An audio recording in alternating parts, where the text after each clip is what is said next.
My name is Marcus Holloway, and I'm 67 years old. What I'm about to share with you isn't just a story about loss. It's a story about justice, betrayal, and a wife so brilliant she orchestrated her revenge from beyond the grave. It all started exactly 9 days after I laid my beloved wife of 42 years, Elizabeth, to rest. My son Derek and his wife Vanessa called what they termed an urgent family meeting. They sat across from me in the very boardroom that Elizabeth and I had built from nothing, and they delivered their ultimatum with the subtlety of a sledgehammer.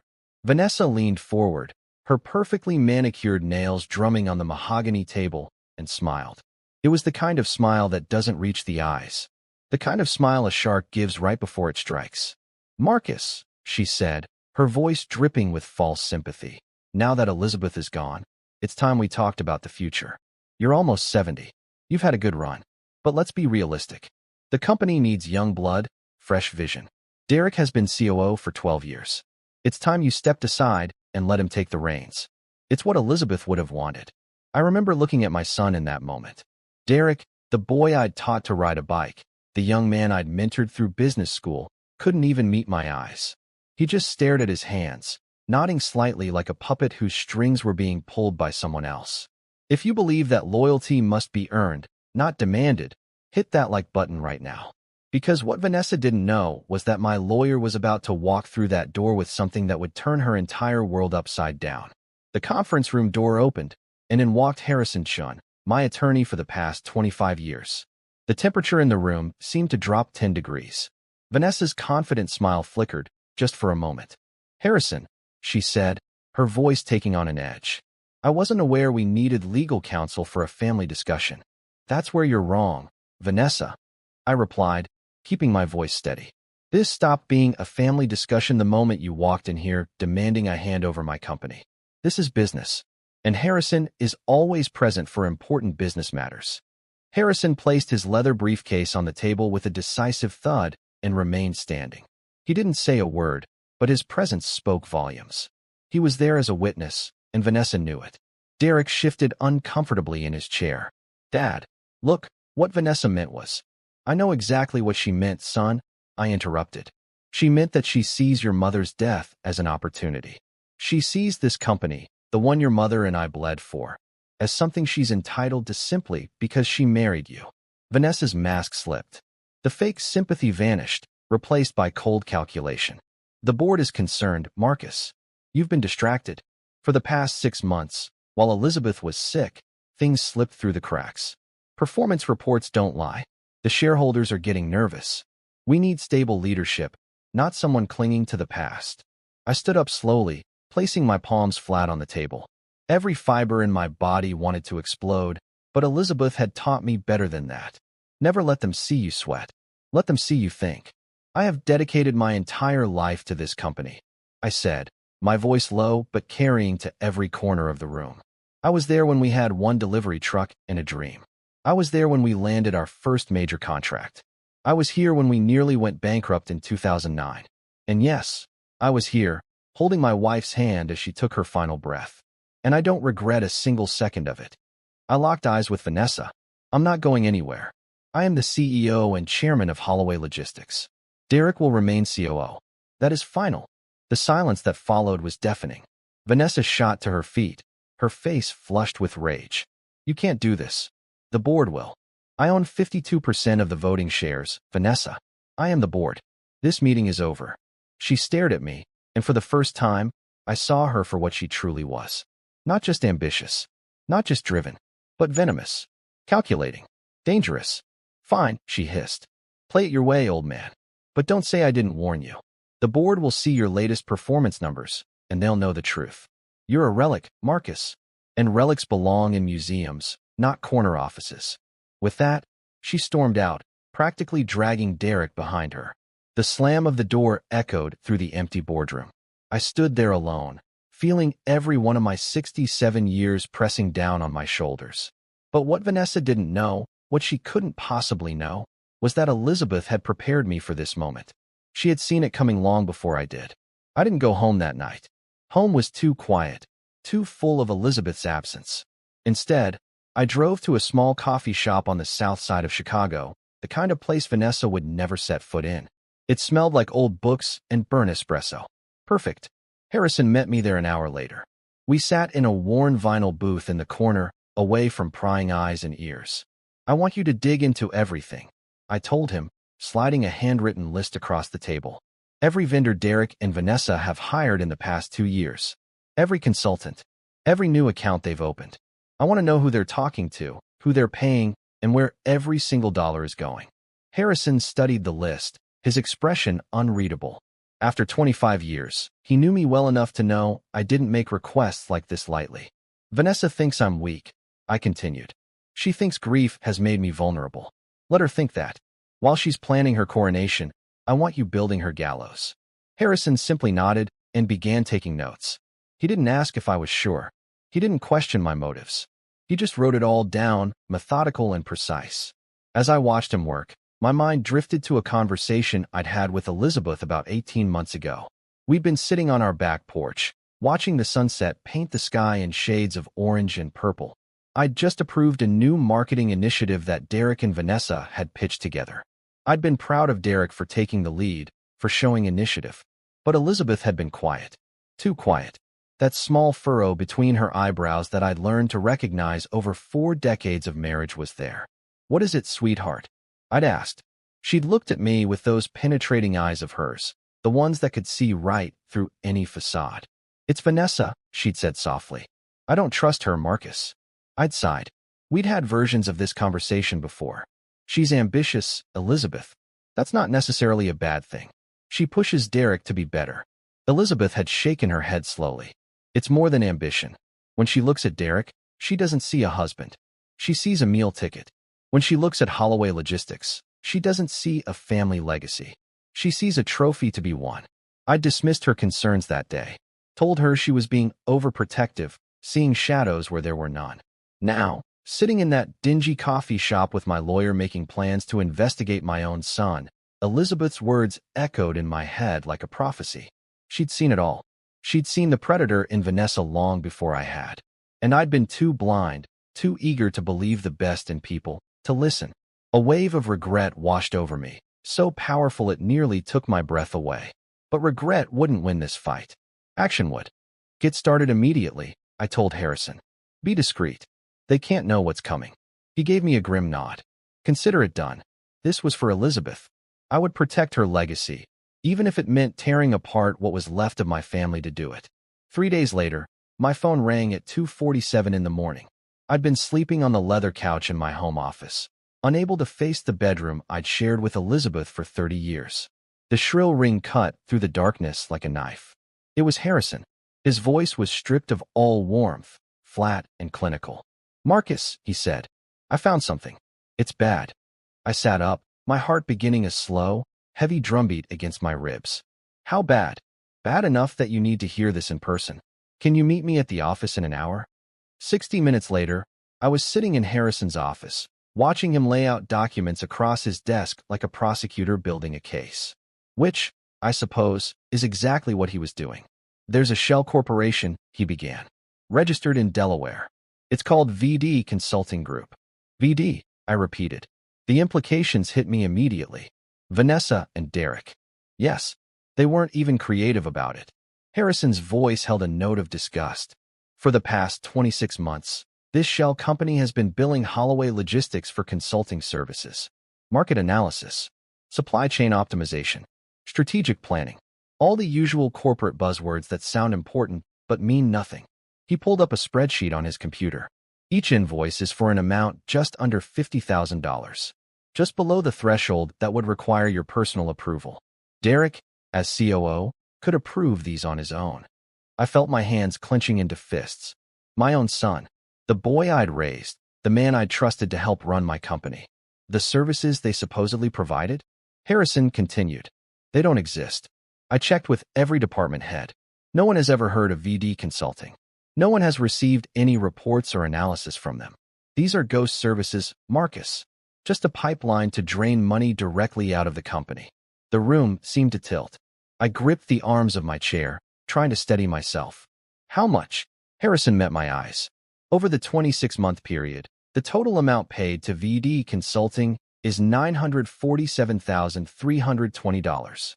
The number hung in the air between us, obscene and monstrous. Nearly $1 million. Stolen. While Elizabeth was dying, a memory surfaced, sharp and painful. Elizabeth, about a year ago, looking over a quarterly financial report. She'd frowned and pointed to a line item. This consulting fee seems unusually high, Marcus. I glanced at it, seen Derek's signature, and waved it off. It's that new efficiency firm Derek hired. He says they're providing excellent insights. The shame of that moment burned in my throat. She'd seen it. Of course she had. Elizabeth saw everything. And I hadn't listened. Where did the money go? I asked, my voice cold as steel. Harrison pulled up more documents. Wire transfers. One was a down payment on a vacation property, a lake house in Wisconsin. Another paid in full for a brand new Mercedes G-Wagon, registered in Vanessa's name. There are also multiple transfers to luxury retailers, five-star hotels, first-class international flights. They've been living like royalty on stolen money. Marcus. Your money. Elizabeth's money. I stood up and walked to the window, looking out over the city Elizabeth and I had conquered together. Somewhere out there, my son and his wife were sleeping soundly in their expensive sheets, probably dreaming about the empire they thought they were about to inherit. I want everything, I said quietly. Every transaction, every purchase, every receipt. Build me a case so airtight that they won't be able to breathe. Already on it, Harrison replied. But Marcus, there's something else. I turned to face him. What? About a week before Elizabeth passed, she called me. She asked me to look into some irregularities she'd noticed. She gave me a list of accounts to review, dates to focus on. Marcus, this investigation, I'm not starting from scratch. I'm following the breadcrumbs Elizabeth left for us. The realization hit me like a physical blow. Elizabeth had known. In her final days, while her body was failing, her brilliant mind had been working overtime. She'd been investigating them, building a case, preparing the ammunition I would need for the war she knew was coming. She'd been protecting me, protecting her legacy from beyond the grave. The financial evidence was damning, but something still nagged at me. Elizabeth's suspicions had run deeper than money. In her final months, there had been a quality to her worry that went beyond mere theft. She'd been afraid of something bigger, something more fundamental. There was only one person who might know what Elizabeth had discovered in those final days. Maria Rodriguez, Elizabeth's private nurse and, in many ways, her closest confidant during those terrible last months. I drove to Maria's modest home in Pilsen, a neighborhood of tidy brick houses and families who actually knew their neighbors' names. It was a world away from the sterile glass towers of downtown Chicago. I found her in her garden, tending to roses that were just beginning to bloom. When she saw me approaching, her eyes filled with tears. She pulled me into a hug that felt more genuine than any condolence I'd received at the funeral. Marcus, she said, her accent thick with emotion. I am so sorry. She was an incredible woman. We sat on her small porch, drinking the chamomile tea she insisted on making. For a while, we just talked about Elizabeth. Not the CEO, not the business titan, but the woman. The woman who had a weakness for mystery novels. The woman who sang old jazz standards off-key when she thought no one was listening. The woman who remembered everyone's birthday and always asked about Maria's grandchildren by name. She adored you, I said, my voice rough. You weren't just her nurse. You were her friend. Maria dabbed at her eyes with a tissue. And she was mine. In those last months, we talked about everything. Life, death, regrets, hopes. She paused, looking up at me with sudden intensity. She was so proud of you, Marcus. How you built everything from nothing. But she was worried. My heart quickened. Worried about what? Maria hesitated, twisting the tissue in her hands.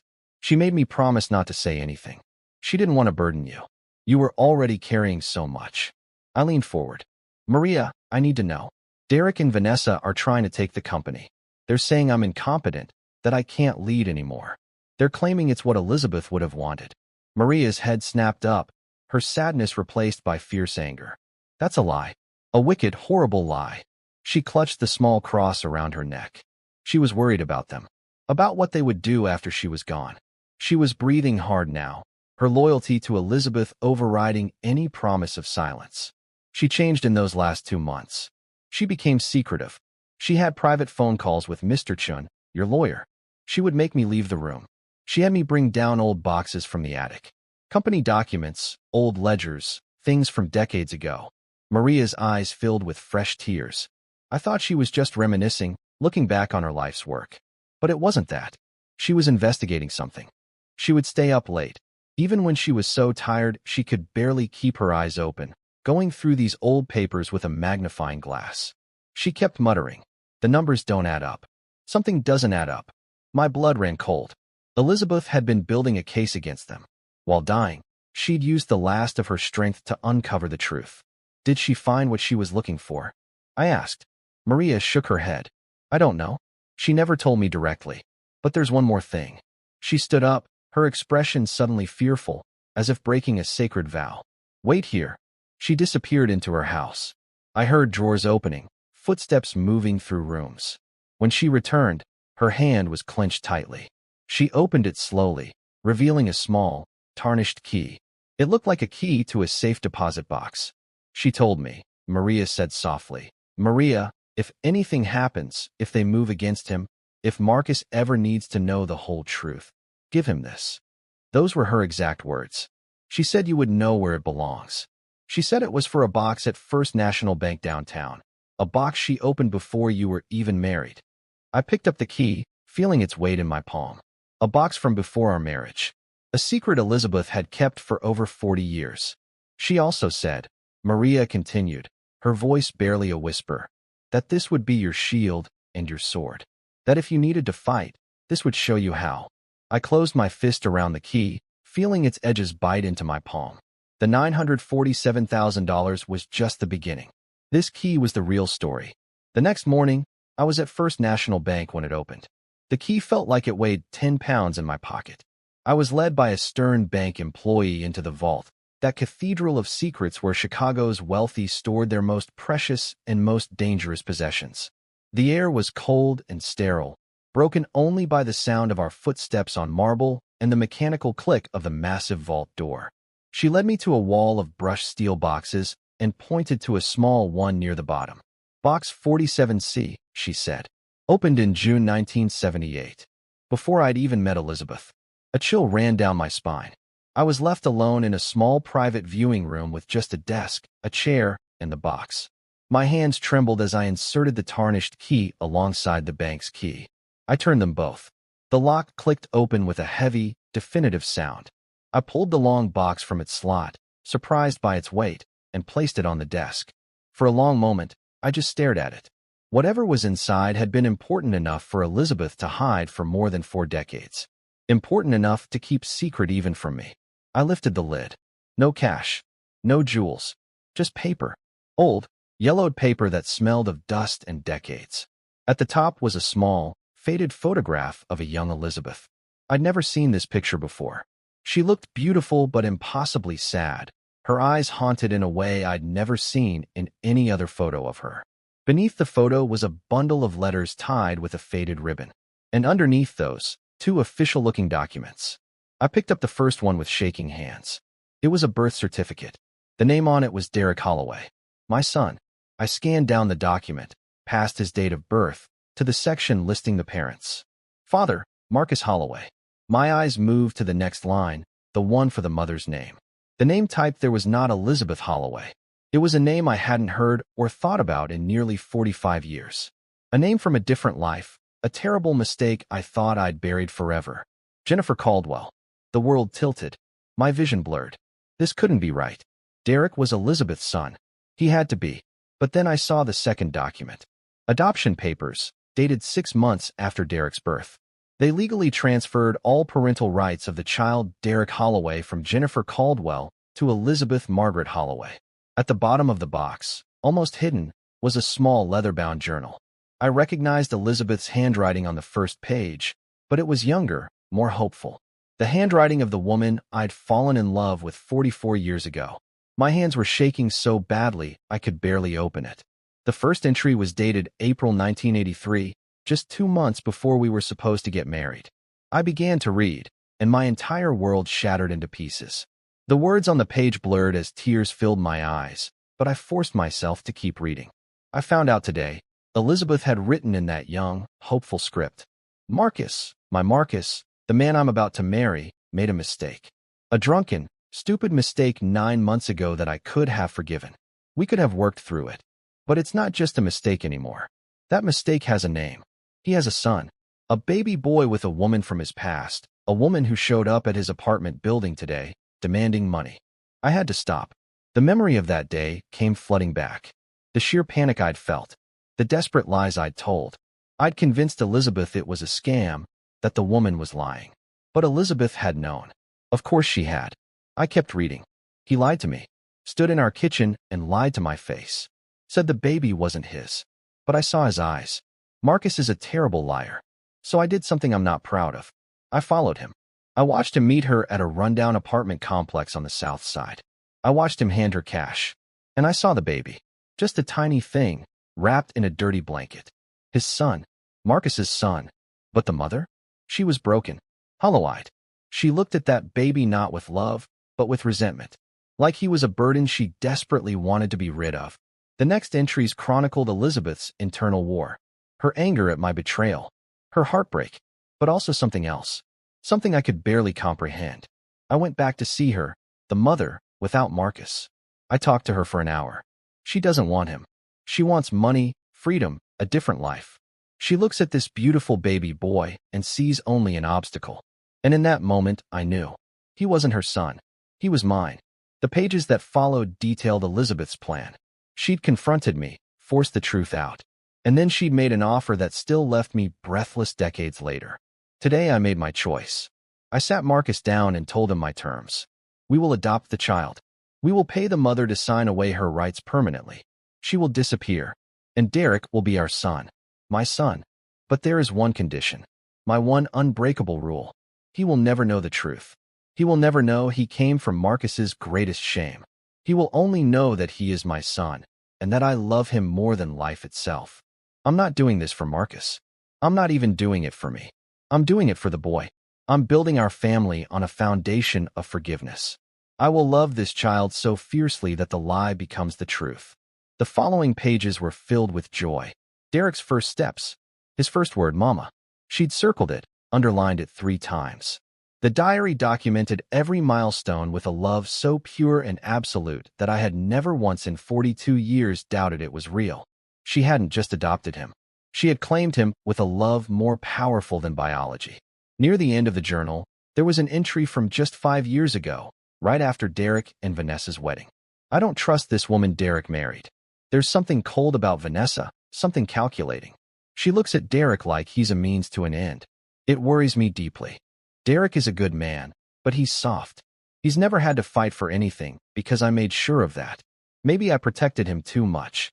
Maybe in shielding him from the truth of his origins, I forgot to teach him how to recognize deception in others.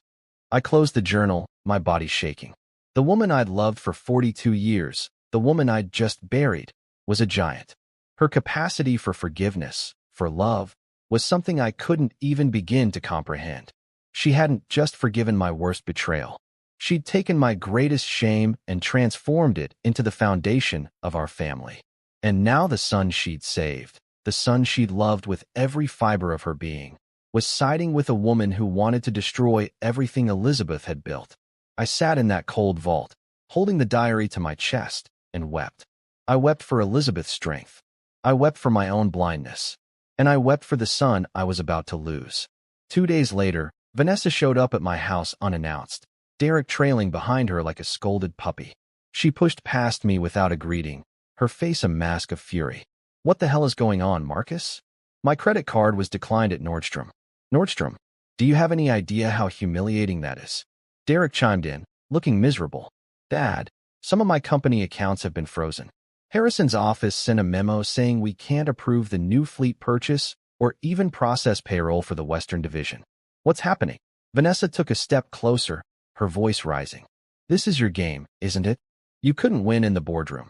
So now you're going to sabotage the company out of pure spite? Elizabeth would be disgusted by what you're doing to her legacy. I just looked at them. I listened to every accusation, every insult, and I felt nothing. The rage I should have felt had been burned away by the truth in that diary, replaced by a profound, weary sadness.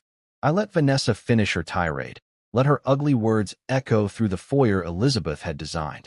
When she finally ran out of steam, I turned my gaze to Derek. "I'm protecting your mother's legacy," I said quietly. Vanessa laughed, a harsh, incredulous sound. "Her legacy is the company, you senile fool." I kept my eyes locked on Derek. "Her entire legacy. The parts you know about, and the parts you don't." The silence that followed was heavy. Vanessa's face contorted in confusion and rage. "What's that supposed to mean? Stop talking in riddles." But Derek was staring at me, his face pale. The word legacy had struck something deep. For Vanessa, it was just another term for money and power. But for Derek, it was about his mother.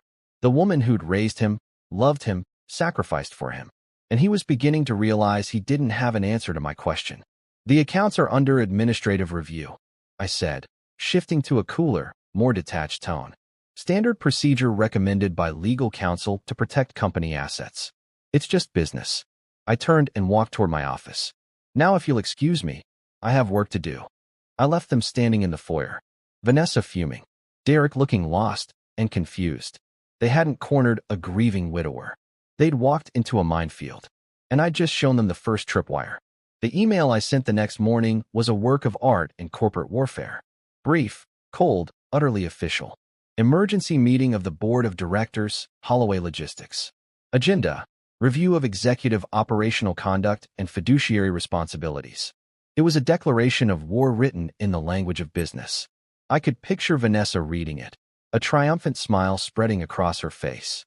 She would see it as a sign of weakness, the desperate last move of a cornered king. She'd think I was foolish enough to fight her in front of the board members she'd likely been poisoning against me for months.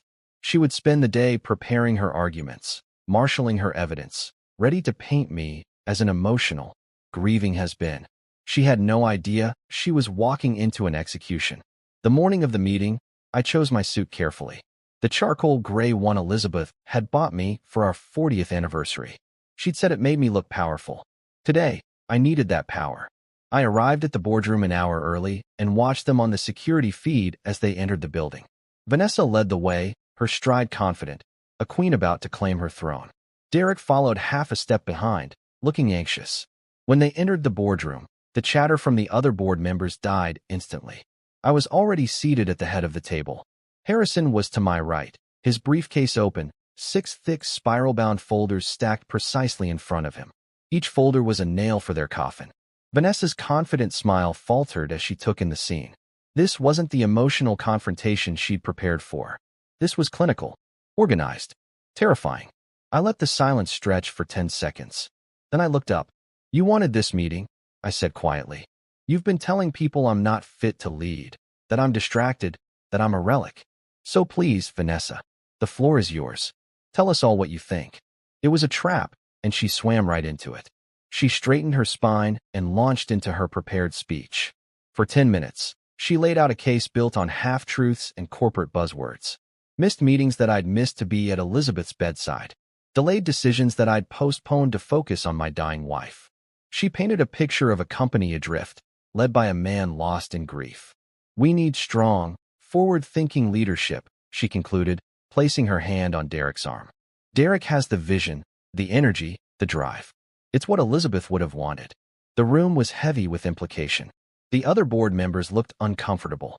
Vanessa smiled, triumphant. Then I turned to Harrison. "Harrison, you have the floor." Vanessa's smile vanished. "What? This is a board matter, not a legal one." "This," I said, leaning forward, "is entirely a legal matter." Harrison stood and began distributing the folders. "Good morning. I've prepared a brief for each of you. This is the result of a 3-week internal audit commissioned by the CEO." The projector flickered on. The first image was simple, a logo with the initials VD intertwined. Below it, VD Consulting Group, LLC. Vanessa's face went rigid. Derek went visibly pale. "VD Consulting," Harrison began, "is a limited liability corporation registered in Delaware 26 months ago." He clicked to the next slide, showing the registration document. "The registered agents and sole proprietors are Vanessa Holloway and Derek Holloway." Our CFO, Patricia Chun, let out a sharp breath. "Harrison, what is this?" "Please turn to page 3, Harrison said calmly. "What you're looking at is the first of 26 invoices submitted by VD Consulting to Holloway Logistics. The screen filled with an invoice. $47,000. Services, strategic market analysis. As you'll note, Harrison continued, the amount is just under the $50,000 threshold requiring CEO approval, an amount that could be approved solely by the COO. He clicked. Another invoice. $45,000. Supply chain optimization. Click. $48,000. Logistics framework assessment. Click, click, click. For 5 minutes, Harrison clicked through invoice after invoice, all signed and approved with Derek's digital signature. Mr. Sullivan, Harrison said, looking at our head of operations. Did you ever receive a supply chain optimization report from VD Consulting? Mike Sullivan shook his head, his face turning red. Never heard of them. Ms. Chun, Harrison turned to our CFO. Did our strategy team receive any market analysis from this entity?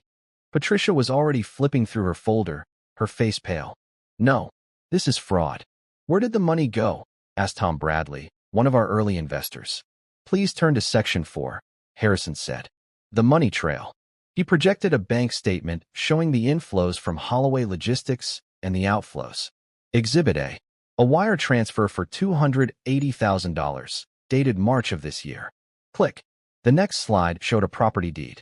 That transfer was a down payment on this lake house in Lake Geneva, Wisconsin. The property is deeded solely to Vanessa Holloway. Vanessa shot to her feet. This is outrageous. That was a legitimate investment. Purchased with stolen company funds, Harrison stated flatly, which makes it company business. Click. Exhibit B. A wire transfer for $175,000, June 1st. The next slide, a vehicle registration. Payment in full for a 2024 Mercedes G-Wagon, registered to Vanessa Holloway. Mike Sullivan started to rise, his fists clenched. I put a hand on his arm. Those were performance bonuses. Vanessa shrieked. Compensation for our work. Derek approved them. Was it legal, Mrs. Holloway? Harrison asked, his voice suddenly sharp. When you used the funds to pay off $83,000 in personal credit card debt? Click. Credit card statements. Neiman Marcus, Tiffany, Louis Vuitton. And finally, the remaining balance of the VD Consulting account, $47,000, was transferred 3 days ago into this private savings account. He projected the statement. Joint owners, Derek and Vanessa Holloway. Harrison put up the final slide. Just a number in large black font. $947,320. The room was silent except for Patricia Chin's sharp intake of breath. Derek had completely crumbled. He was white as a sheet, his hands trembling. It was consulting, he stammered, his voice cracking. Vanessa said it was standard. A management fee. She handled everything. I just signed. You signed every single one, Patricia hissed. Vanessa, seeing Derek fall apart, tried one last time. She pointed a shaking finger at me. He's twisting this. He's a vindictive old man trying to frame us because he's lost his mind. All eyes turned to me. I'd been silent for the entire presentation. I let her accusation hang in the air. Then I spoke, my voice low and filled with a sadness more terrifying than any shout. You're right about one thing, Vanessa. I was grieving. I paused, letting the room hold its breath. Harrison, can you pull up the timeline of those invoices? The dates appeared on screen. March, April, May, June, July, August.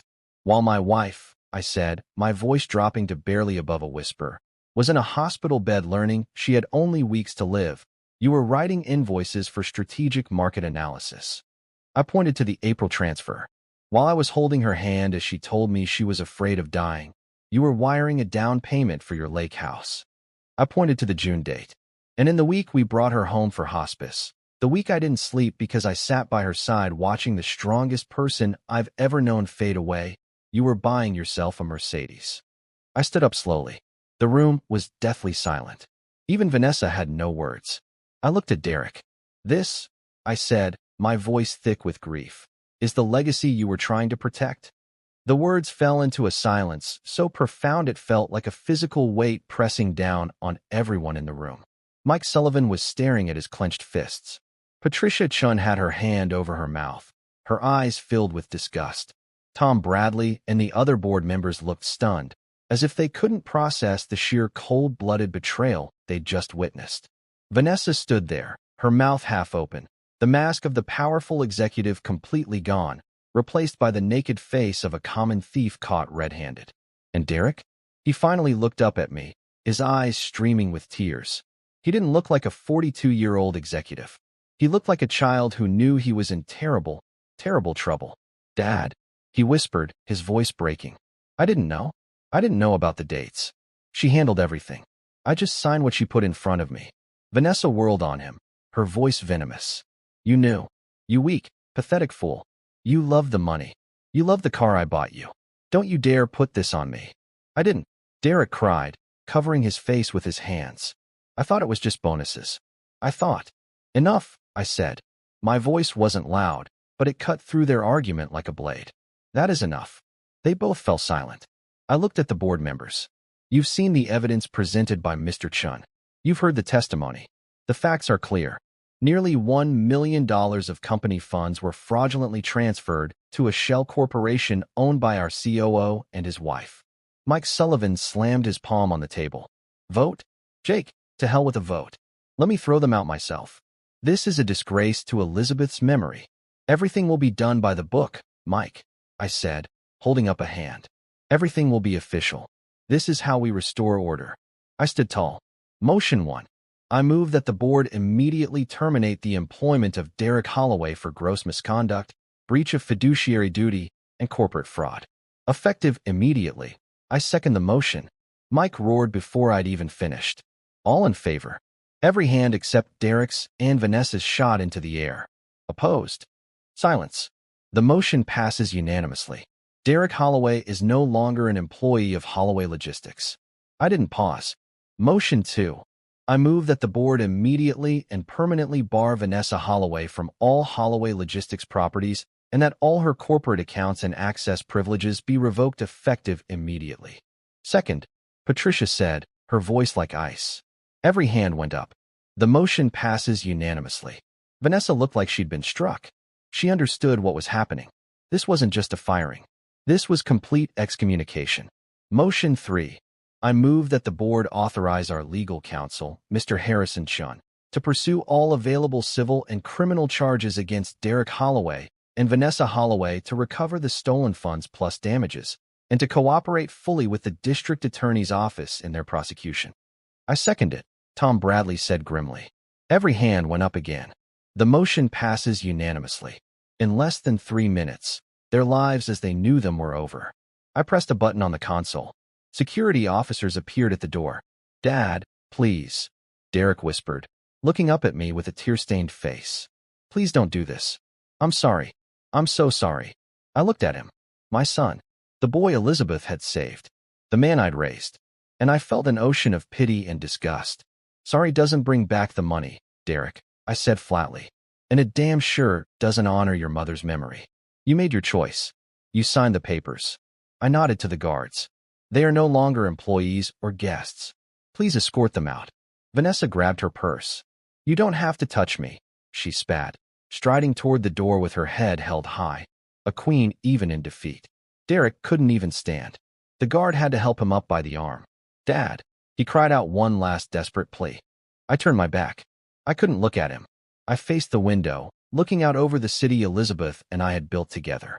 I heard him being let out, his sobs echoing down the hallway until the heavy door clicked shut, sealing them out of my life forever. The legal aftermath was swift and merciless. Harrison filed the civil suit that same day. Within 2 weeks, criminal charges followed: grand larceny, conspiracy to defraud, wire fraud. The district attorney was eager to prosecute. Corporate fraud cases with clear evidence and nearly $1 million in stolen funds make for excellent press conferences. Faced with prison time and frozen assets, Vanessa's true nature emerged. There was no loyalty, no standing by her husband. She turned on Derek with savage efficiency, filing for divorce and claiming she'd been manipulated by him. She painted herself as a victim, coerced by a weak husband who'd promised her the world. Their divorce was a short, brutal war between 2 drowning rats. It ended with both of them broke, the lake house and Mercedes seized and liquidated to partially cover the stolen funds. Derek was different. He was a broken man. He pleaded guilty to every charge, his confession a quiet whisper in the courtroom. Given his full cooperation and perhaps a father's quiet word to the DA requesting leniency, he avoided prison. 5 years probation, 2,500 hours of community service, and a restitution plan he'd be paying for the rest of his life. He lost everything. His job, his money, his wife, his name.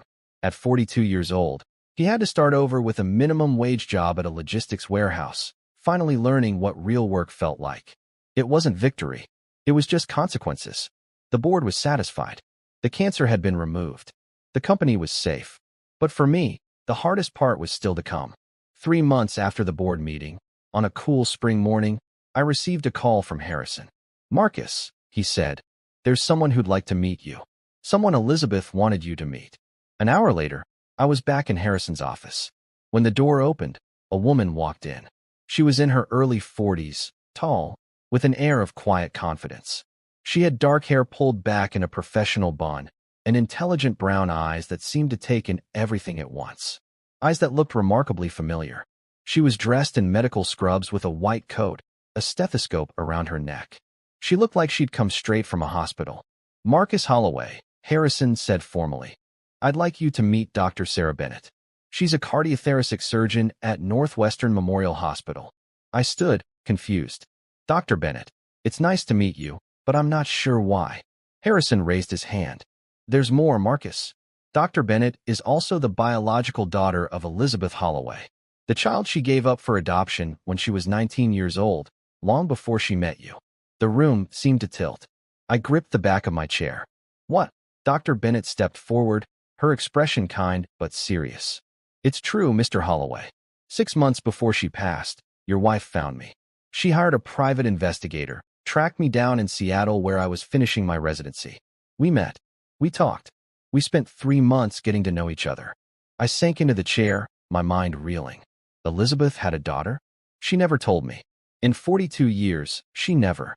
"She wanted to," Sarah said softly. "She told me she'd carried the guilt of giving me up for her entire life. She was 19, unmarried, with no family support. She did what she thought was best for me, and she spent the rest of her life wondering if she'd made the right choice." Tears were streaming down my face. Another secret. Another sacrifice Elizabeth had carried alone. Sarah sat down across from me. "She told me about you, about Derek, about the company you built together. She was so proud of everything you'd accomplished. But she was worried about Derek, about his wife. She said she could see the storm coming." Harrison cleared his throat. "Marcus, there's something else you need to know. Elizabeth's will, the one that was read after her death, was incomplete. There was a second component, held in a separate trust." He placed a blue folder on the desk between us. "Elizabeth's 52% controlling share of Holloway Logistics wasn't left to you, as everyone assumed. It was left to the Peterson Legacy Trust, with very specific instructions." My hands were shaking as I opened the folder. Harrison continued. "The controlling shares can only be inherited by someone who can provide definitive biological proof of being Elizabeth's direct bloodline descendant." The words on the page swam before my eyes. I looked up at Sarah, then at Harrison. "Derek isn't her biological son," I whispered. "So the shares would go to me," Sarah finished quietly. "She structured it this way to protect the company from Vanessa. She knew that woman would destroy everything Elizabeth built. So she found me, got to know me, and made sure that when the time came, her legacy would be protected." I stared at this woman, this stranger who was Elizabeth's daughter, and I saw it. The same determined set of her jaw, the same thoughtful expression, the same fierce intelligence in her eyes. "She planned all of this," I said, my voice filled with awe. "The investigation into Derek and Vanessa, the will, finding you. She orchestrated everything from beyond the grave." Sarah nodded. "She told me that if anything happened to her, if Derek and Vanessa tried to take over, the truth would come out. The DNA tests, the adoption papers, the will. Everything. She said you would need proof to fight them, and she wanted to make sure you had it." Harrison pulled out another document. "Derek was given a comprehensive physical 3 months before Elizabeth died. She had insisted on it, said she was worried about his health. She authorized a DNA comparison between his sample and hers as part of the genetic screening. The results confirmed what she already knew from the adoption papers. Derek is not her biological son. And when Vanessa tried to claim Derek's inheritance," Sarah continued, The will's bloodline clause would be triggered. The DNA evidence would be presented, and the shares would pass to Elizabeth's actual biological child, me. I looked at this remarkable woman who had Elizabeth's eyes and her brilliant mind. What happens now? Sarah smiled, a sad but hopeful smile. Elizabeth and I talked about that. She knew I had my own life, my own career. I'm a surgeon, Mr. Holloway. I save lives every day. That's my calling. I have no intention of running a logistics company. She leaned forward. But I promised her I would protect what she built. So here's what I propose. You continue as CEO for as long as you want. I'll serve as chairwoman of the board, protecting the company's interests from afar. And when you're ready to retire, we'll hire a professional CEO together. Someone who will honor the legacy Elizabeth created. And Derek? I asked quietly. Sarah's expression softened. Elizabeth loved him, Mr. Holloway. She made that very clear to me. She didn't do this to punish Derek. She did it to protect the company from Vanessa. She hoped that losing everything might be the wake-up call he needed to become the man she raised him to be. I sat there in that office, overwhelmed by the sheer scope of Elizabeth's planning, her sacrifice, her love. She had carried the secret of giving up a daughter for over 4 decades. She had taken in another woman's child and loved him as her own. She had built an empire from nothing. And in her final months, while dying, she had orchestrated a plan to protect everything she'd created. She was extraordinary, and I had been blessed to spend 42 years with her. Fall arrived in Chicago with its typical mix of gray skies and golden leaves. I found myself walking the grounds of the Holloway Logistics main depot, the rumble of trucks a familiar, comforting sound. Beside me walked Dr. Sarah Bennett. She'd flown in for the quarterly board meeting. Over the past 6 months, we'd been getting to know each other. 2 strangers bound by the ghost of an extraordinary woman. She would have been so proud of you, I said, watching her take in the operation. What you do, saving lives every day. Sarah smiled. She told me she was proud of you. She said you were the only man she'd ever met who built an empire with his own hands and kept his soul intact. We walked in comfortable silence for a moment. I got a letter yesterday, I said. From Derek. Sarah looked at me, her expression careful. How is he? Working at a warehouse on the south side. Living in a studio apartment. He's been sober for 4 months, attending therapy twice a week. I pulled the letter from my pocket. He says he's sorry, that he's finally understanding what his mother tried to teach him about integrity and hard work. He doesn't ask for forgiveness. He just wanted me to know he's trying to become better. Will you respond? Sarah asked. I looked at the letter, at Derek's handwriting, so much shakier than it used to be. I don't know. Elizabeth forgave my worst mistake and turned it into something beautiful. Maybe someday I can forgive his. But not yet. The wound is still too fresh. Sarah nodded, understanding. We stood together looking at the massive Holloway Logistics logo on the side of the warehouse. She saved all of us, you know, Sarah said softly. She gave me life, even though she couldn't keep me. She gave Derek a mother when he had none. She gave you a partner who made you better. And she gave this company a future by planning for every contingency. I felt tears prick my eyes. She was the strongest person I've ever known. Yes, Sarah agreed. She was. The grief was still there, a dull ache that would probably never fully fade. But standing there with Elizabeth's daughter, looking at the legacy we were protecting together, I felt something else too. Hope. Elizabeth's story didn't end with her death. It continued in every truck that rolled out of that depot, in every employee who had a job because she'd built something that lasted, in the daughter who saved lives and the company that bore her name. Her legacy wasn't just concrete and steel. It was forgiveness and fierce love and brilliant planning. It was the knowledge that sometimes the most powerful thing you can do is protect the people you love, even from beyond the grave. So what did I learn from all of this? What did Elizabeth teach me through her actions, her secrets, her final brilliant strategy? I learned that legacy isn't about money or power or control. It's about the choices you make when no one is watching. It's about the sacrifices you make for the people you love.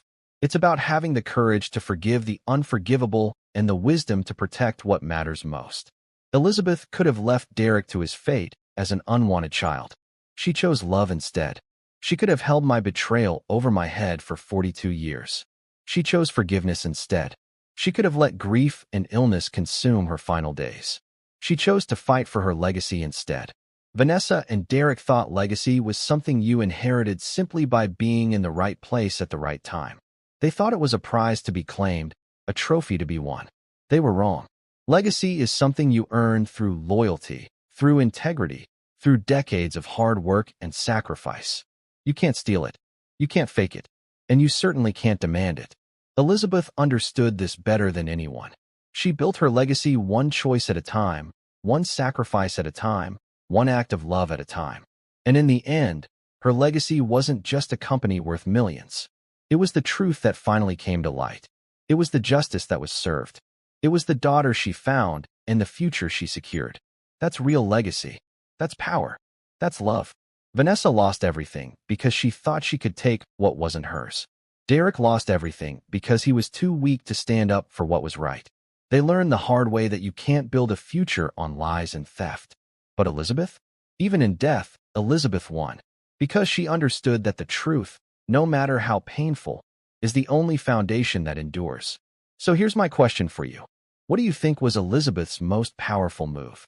Was it her incredible act of forgiveness 42 years ago when she adopted Derek? Was it her brilliant investigation that uncovered the theft? Or was it her final strategic masterpiece with the will? Let me know in the comments below. And if this story moved you, if you believe that truth and integrity matter more than greed and entitlement, hit that like button. Subscribe for more stories about the power of justice, the strength of love, and the importance of protecting what you've built. Because in the end, that's what legacy really means. Not what you take, but what you leave behind. Not what you claim, but what you earn. Not what you demand, but what you deserve. Elizabeth Holloway understood this perfectly, and her legacy will live on forever. Thank you for watching. Now go out there and build something worth protecting.